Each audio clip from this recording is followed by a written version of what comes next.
According to the American Psychological Association, they define trauma as a psychological wound and an emotional injury that can be based on something physical, emotional, verbal, or sexual. How I break it down as a traumatologist is pretty much trauma is an emotional injury. It's an emotional injury and a psychological wound to the brain. So when life devastating things happens to a person that's on a traumatic spectrum, it actually create these injuries to different regions of the brain. Like people that's been through a lot of trauma have a hypersensitive amygdala.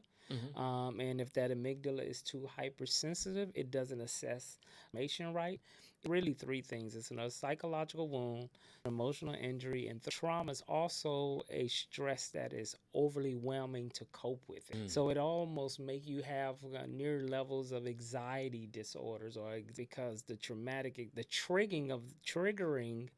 of that trauma from your hippocampus, your episodic and emotional memory, triggers you in such a way it gets you really revved up and rattled up